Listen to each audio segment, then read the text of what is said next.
Merci beaucoup, Madame la présentatrice. Monsieur le ministre du Travail, de l'Emploi et des Relations avec les institutions, Mesdames, Messieurs les ministres et secrétaires d'État, Mesdames, Messieurs les membres du corps diplomatique, Mesdames, Messieurs les directeurs généraux, directeurs et chefs de service, Mesdames, Messieurs les représentants des partenaires techniques et financiers, Messieurs les présidents des organisations d'employeurs, Mesdames, Messieurs les secrétaires généraux de centrales syndicales de travailleurs, Mesdames, Messieurs les panélistes et participants aux tables rondes, Mesdames, Messieurs les représentants des associations de jeunes, Mesdames, Messieurs les représentants des organisations de l'économie informelle, distingués invités.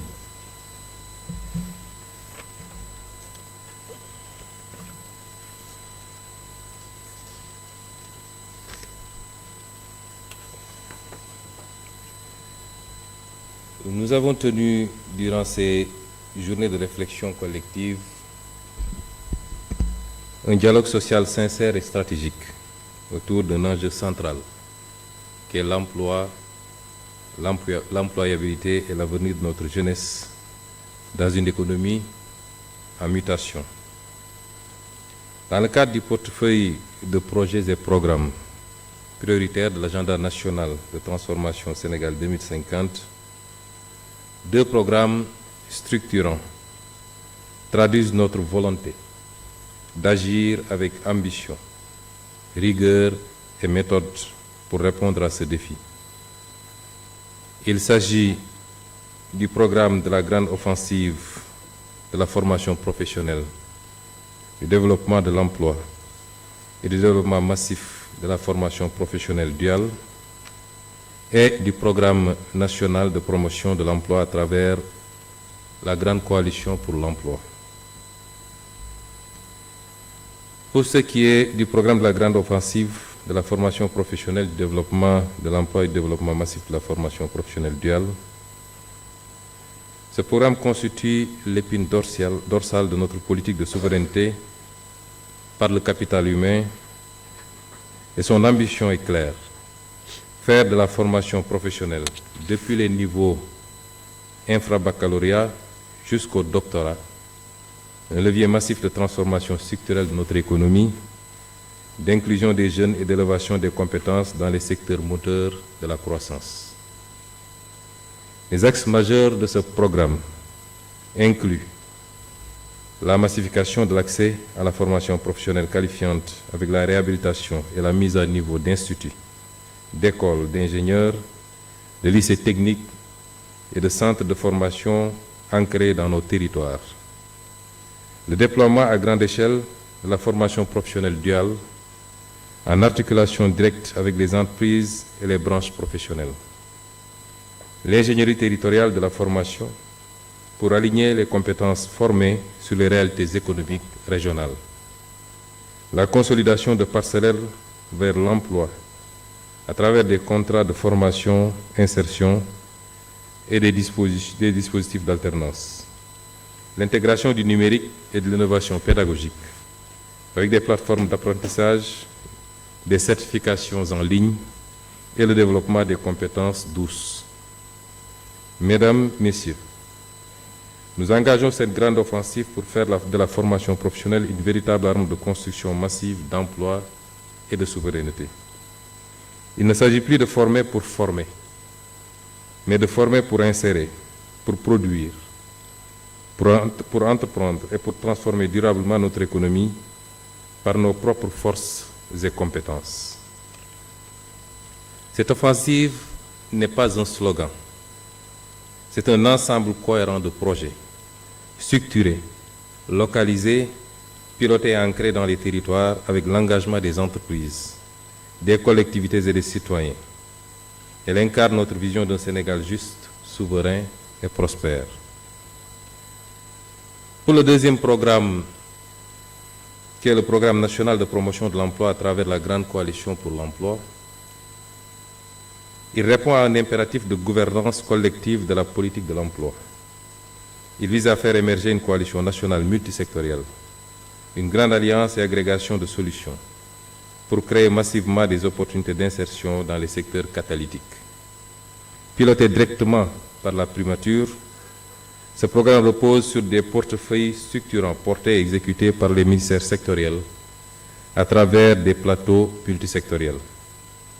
Ses principaux axes d'intervention sont le lancement de la Grande Coalition pour l'emploi, un pacte tripartite entre l'État, le secteur privé ou plus généralement le milieu socio-professionnel, l'accélération de la création d'emplois dans les secteurs moteurs de croissance tels que l'agriculture au sens large, les bâtiments et travaux publics, l'artisanat, l'économie verte, le numérique, le secteur des services à forte valeur ajoutée.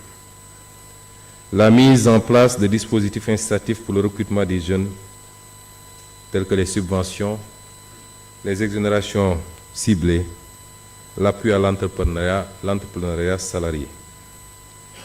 Le renforcement des plateformes locales de l'emploi comme guichets territoriaux et de services, d'orientation et d'intermédiation. Et enfin, la création d'un observatoire national de l'impact et de la performance pour piloter avec rigueur et transparence. Mesdames et messieurs, l'emploi ne se décrète pas. Il se construit dans le dialogue, la cohérence des politiques et l'alignement des énergies. C'est le sens de cette grande coalition pour l'emploi. Un pacte national mobilisateur, une dynamique d'action partagée pour créer de l'emploi décent, durable et ancré dans les réalités de notre économie. En conclusion, notre engagement est total. La jeunesse sénégalaise a droit à un avenir d'opportunités, de dignité et de réalisation. Avec ces deux programmes structurants, nous nous dotons des leviers stratégiques pour un emploi souverain, inclusif et productif. C'est ainsi que nous ferons du travail non plus une attente, mais un droit concret, adossé à une politique de transformation systémique au service du peuple et de la nation. Mesdames et messieurs, je viens de vous lire le discours qui a été préparé par mes services et qui est fondamentalement adossé sur les travaux qui sont en cours au sein de la primature dans le cadre de la déclinaison ou de la mise en œuvre de l'agenda de transformation systémique. Ces deux programmes sont des programmes phares, c'est pourquoi on les a alignés dans ce qu'on appelle les programmes catalytiques, qui constituent les programmes les plus importants dans le portefeuille programme. Je voulais dire que ce que j'ai lu et ce qui a été présenté comme rapport des travaux que vous avez eu à mener pendant ces 2 jours constituent des professions de foi, des projections et des vœux.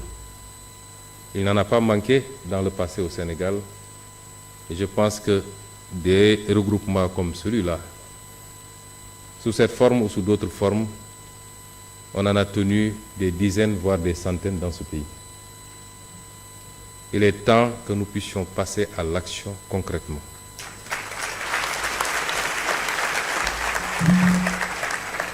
Et je voudrais rappeler à l'assistance que si on n'a toujours pas réussi à atteindre les objectifs que nous assignons, gouvernement comme partenaire, secteur privé, employeurs, syndicats et partenaires techniques et financiers, c'est parce que quelque part, nous n'avons jamais indexé les vrais problèmes.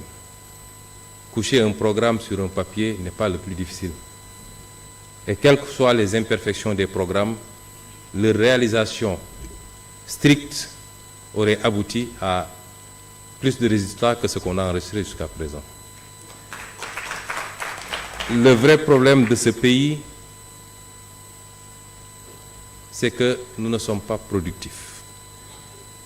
Et nous n'avons jamais travaillé sérieusement à bâtir une économie solide, saine et sérieuse. Je l'ai dit tout tantôt, l'emploi ne se décrète pas, il n'est que la résultante des performances que nous réalisons, particulièrement dans ce domaine qui est l'économie. Et c'est illusoire de penser que l'emploi tomberait du ciel simplement parce que nous avons ce vœu, si nous ne nous attaquons pas sérieusement à ce problème. Le second problème est celui de la mobilisation des moyens endogènes du financement pour répondre à nos ambitions et pouvoir avoir plus ou moins d'autonomie par rapport à cela. Mesdames et messieurs, sur la période 2014-2023, l'activité économique au Sénégal a cru en moyenne de 5,3% annuel, contre 3,3% sur la période 2000-2013. Mais si on exclut de cette croissance le PIB non agricole, qui s'est accéléré qu'entre 2014 et 2017, ça veut dire que depuis 2018, nous sommes dans une dynamique de décélération. Si on l'enlève, et si on enlève de cette croissance également le secteur des hydrocarbures, la croissance moyenne a été de 3,1%.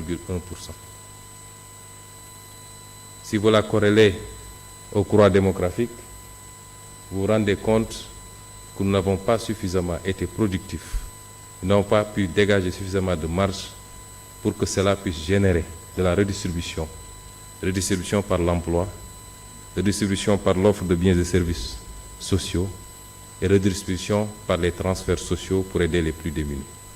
Et c'est là où se trouve le véritable pari que nous devons relever désormais. Si on ne parvient pas à bâtir une agriculture solide, si l'on ne parvient pas à bâtir des activités structurées autour des autres secteurs primaires, pour pouvoir avoir l'ambition d'aller vers le secteur secondaire par la transformation, tout ce qu'on est en train de dire ici sera du vœu pieux, mais nous ne produirons pas d'emploi au Sénégal. Le second problème, comme je l'ai évoqué tantôt, est celui du financement. Nous sommes dans le même schéma qu'il faut aujourd'hui complètement bannir, il faut en sortir. C'est celui de notre incapacité à une correcte mobilisation des ressources internes, nous rendant dépendants et très exposés aux sources de revenus extérieures. Et pourtant, nous en avons les moyens. Nous avons les moyens d'une plus grande mobilisation des ressources endogènes. Si je prends un secteur comme le secteur minier, sur les 5 dernières années, ce secteur a produit 4 milliards 290 millions à peu près de chiffre d'affaires.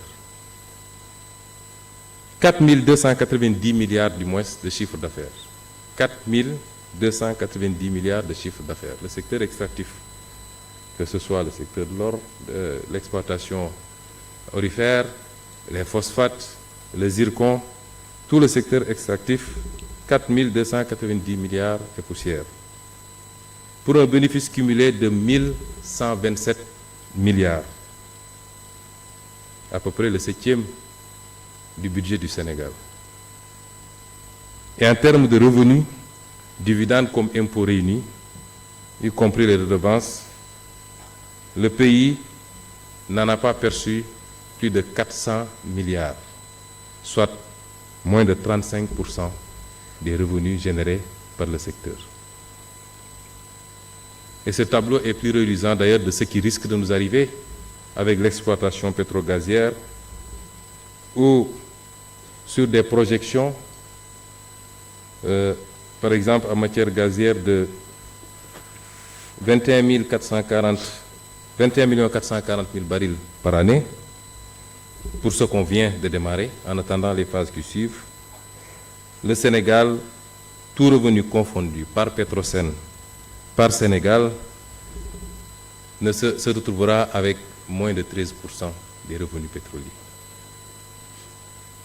Comment voulez-vous, quand un pays peut se satisfaire de voir ses capacités endogènes à mobiliser des ressources lui échappaient, comment voulez-vous qu'il ait les possibilités de financer son développement et accessoirement de créer des emplois? S'y ajoute notre faible capacité à mobiliser des ressources fiscales. J'ai entendu hier M. Lam se plaindre de la pression fiscale, il a tout à fait raison.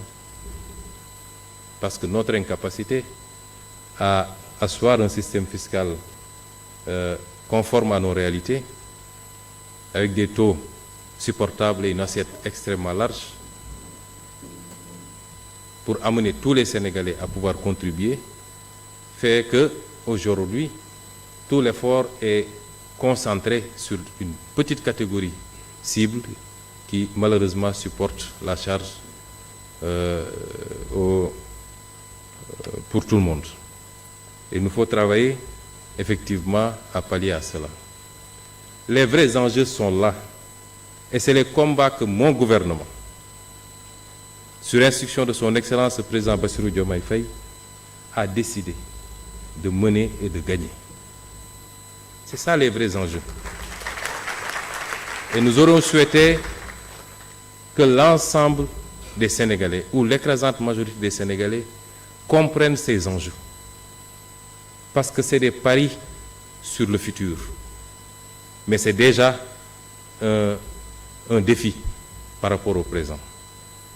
Et c'est pourquoi nous avons parlé de pacte autour d'objectifs fondamentaux dans une gestion transparente où tous les acteurs de ce pacte pourront avoir toutes les informations dont ils ont besoin pour apprécier des capacités réelles du gouvernement, des disponibilités réelles de l'État, et qu'ensemble nous puissions appliquer les idées que nous venons de lire ici.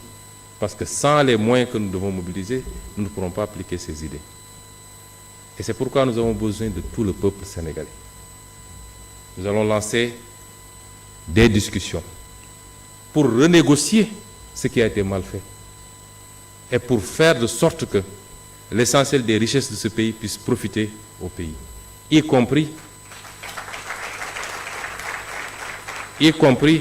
le rapatriement des devises qui doit pouvoir servir notre balance. C'est un combat que nous ne gagnerons pas sans le soutien de tous les Sénégalais. Parce que nous le menons contre des mastodontes dont vous ne pouvez même pas imaginer les capacités. Et c'est quand on parle de sainte alliance autour des intérêts stratégiques de ce pays, c'est de cela qu'on parle. On ne parle pas d'alliance politique. Il y a un temps pour la politique et un temps pour se consacrer à l'intérêt national.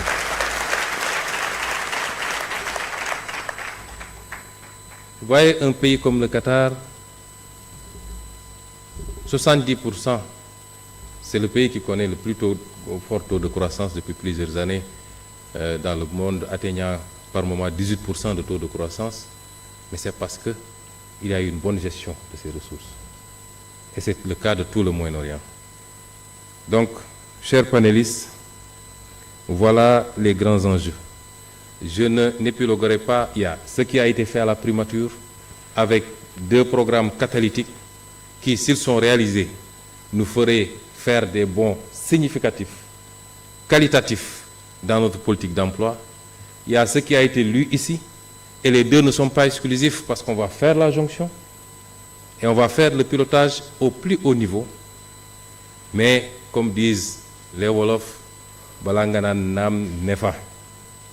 Amna lu ko jitu moy nañu defarwaat fexé ba mënal suñu bop ba téy suñu alal ci réew mi ba def preuve aussi de patriotisme ci lañu wara contribuer pour ñun ñëpp li jëm ci intérêt général. Si on gagne ce pari, on aura gagné le pari de l'emploi, on aura gagné le pari de l'offre des biens et services publics, on aura gagné le pari d'un secteur privé fort, parce que c'est le secteur privé qui tire l'emploi. En réalité, l'État ne fait qu'accompagner. On aura gagné le pari de la stabilité de notre pays. Je vous remercie. Salut. C'est comme ça sort, et voilà comment ça se fait. En fait, j'ai écouté Ousmane Sonko Monsieur le Président Ousmane Sonko. Excusez-moi si j'ai écorché un peu l'immense Sonko. Et ce que je voulais dire est qu'il a fait un discours, mais son discours, moi, je le prends en deux phases. La première phase est la préoccupation de l'emploi des jeunes. La deuxième phase, c'est le travail que fera le gouvernement pour la population, c'est-à-dire créer des emplois et aussi fructifier des infrastructures qu'ils ont afin de faire bénéficier à la population. Et ça, c'est très important. Et ça, je le félicite parce que il fait preuve d'humanisme, il fait preuve je peux dire, de gouvernance. Parce que il est en train de démontrer qu'il est là pour le peuple. Il est en train de démontrer que c'est le peuple qui l'a mis là et il va quand même faire honneur à ce peuple-là. Parce qu'il n'est pas là pour se servir comme dans d'autres pays, comme dans notre pays, comme la Côte d'Ivoire, si vous voulez que je dise le nom. Parce que si on fait un clin d'œil à la Côte d'Ivoire, voilà. Ça, ils ont fait une manière, ou bien comment on peut appeler ça, un semblant de créer des emplois en visant une seule personne pour dire qu'on a créé des emplois ou on a donné un coup de main aux jeunes en tant que c'est une seule personne ou bien deux personnes qu'ils ont visées. Principalement, ces personnes-là, on leur fait voir à la télévision et puis bon, on a donné 700 millions aux jeunes. En temps, c'est une seule personne. Ou bien, même si une seule personne, 700 millions, ne vont pas donner ça à une seule personne. Ils vont donner au moins 100 000, 200, 300 000. Le reste, ça, ils mettent ça dans leur poche. Mais ici, M. Sonko est en train de préciser et que pour l'instant, la chose la plus importante, ce qui le tient à cœur aujourd'hui, c'est de créer des emplois pour les jeunes et que la chose la plus importante, c'est ça, c'est ça. Et surtout, c'est quoi? Ils disent, il a bien dit, on ne forme pas les jeunes pour les garder là comme ça, sans trouver des emplois. On forme des jeunes pour pouvoir leur trouver de l'emploi, pour qu'ils puissent travailler. C'est ce qu'il voulait dire par là. On forme les jeunes, quand ils sortent, ils viennent, ils travaillent. C'est ça. Donc, c'est sa préoccupation qui est là. Donc, qu'est-ce qu'ils vont faire? Ils vont créer des infrastructures afin que quand un jeune a fini son diplôme, ou bien même au cours de son année scolaire, si il ne veut plus continuer, il veut trouver un boulot, il arrête l'école, il va continuer à travailler, ou même en allant à l'école, il peut faire des petits boulots qui lui permettent de pouvoir se confronter à la vie active. Disons, comme ici, en Europe, ici, dans des pays comme, disons, la Suisse, l'Italie, qu'on sent, il y a des moyens pour pouvoir faire l'école et ensuite te glisser aussi dans la vie active. Et dans la vie active, pardon. Et en fait, c'est ça, c'est ce qu'il est en train de chercher à faire comprendre à cette population. Et que c'est ça qui est très important. Quand je fais un glissement en Côte d'Ivoire, voilà les enseignants qui grèvent. On ne leur paye même pas leur prime. Même leur salaire, ils ne sont pas bien payés. Quand on parle de prime, c'est pas. Ils ont grévé, ils ont grévé. Les gars, ils ont grévé pour leur prime. Pendant la grève, ils ont eu à arrêter des gens, leurs compagnons. Mais malheureusement pour eux, ils n'ont pas su négocier parce que jusqu'à présent, leurs compagnons sont encore en prison. Et aujourd'hui, le gouvernement tape l'œil dessus. Excusez-moi. Tape l'œil dessus et le gouvernement ne veut rien savoir de ça. Je pense bien que cette grève va reprendre encore. Et Cette fois-ci, je pense bien qu'ils sauront quoi faire à la suite. Moi, je vais faire quoi? Je vais faire comprendre quoi en disant cela? Je vais dire quoi? Je vais dire que ces enseignants-là, ils vont former des gens. Quand ces élèves-là sortent, ces jeunes-là sortent de l'école, ils vont encore, quand on est là pour trouver du travail, c'est encore tout un tas de problèmes. Pas plus tard, ces enseignants ont grévé. Il y a des docteurs, qui ont grévé à la suite de ça aussi. Ensemble, ils ont grévé. Parce que ces docteurs-là sont aussi des enseignants. Ils ont tous grévé ensemble. Est-ce que vous voyez? Un docteur qui sort de la fac, qui arrive et qui doit poireauter sur le plateau, tu dois poireauter sur la place publique. Pour dire quoi? Pour dire que tu finis toute cette souffrance-là. Tu as dit, oui, je vais aller jusqu'au haut niveau. J'ai fini, je vais pouvoir avoir un boulot convenable, un boulot vraiment qui, un boulot décent, quoi. Un boulot qui me respecte par rapport à toutes ces souffrances que j'ai endurées jusque-là. Mais ce n'est pas le cas, hein. En Côte d'Ivoire, ce n'est pas le cas. Il faut passer tous les diplômes. Tu as fini, tu viens t'asseoir. Si tu ne connais personne dans la République, tu chômes. Au Sénégal, ce n'est pas la même chose. Au Sénégal, c'est par connaissance. Par connaissance, si tu connais, bon, je dis terre à terre parce que c'est ça, hein, tu as fini l'école, tu as eu ton diplôme, tu arrives, ils vont te caser. Parce que ça va dans les normes. C'est ce qui est prévu dans la loi. C'est ce qui est prévu dans la loi. Un docteur, quand il sort docteur, c'est qu'il a droit à un boulot. C'est comme ça fonctionne. Alors, si tu es raté, comme ça, les gens vont mieux comprendre. Mais ce n'est pas le cas en Côte d'Ivoire. Hein. Tu as fini, il faut chômer. Tu vas chômer. Et on te dit encore, du moment où tu as fini ton doctorat, quand tu viens pour pouvoir avoir un boulot, tu vas passer un concours. Pourquoi? Avant de faire le doctorat, quand tu vas avoir ton doctorat là, c'est-à-dire que tu vas passer une thèse, pardon, tu vas faire une thèse pour ton doctorat là, tu vas faire une thèse, tu fais une thèse sur ça, comment on appelle, sur le sujet que tu as choisi, que tu connais mieux. Et, en ce qui concerne la Côte d'Ivoire, tu finis, tu as fait tout ça, on s'en fout. Tu viens, tu vas faire, tu vas passer un concours, même pour aller enseigner. Tu vas passer un concours. Et ils disent non, s'il y a 2700 candidats et qu'il y a seulement 700 places, mais créer les emplois, on n'a pas dit que c'est des trucs où les gens sortent et puis ils rentrent en même temps. Vous savez que c'est des statistiques que vous faites quand l'enfant, c'est-à-dire il y a une entrée, il y a une sortie. Donc il y a combien d'enfants qui rentrent actuellement? Il y a 10 personnes qui rentrent. OK. Ça veut dire que d'ici dans 10 ans, d'ici dans 20 ans, ces 10 enfants qui sont rentrés vont sortir. Mais s'ils ne sortent pas ensemble, mais il y a au moins la moitié qui va sortir.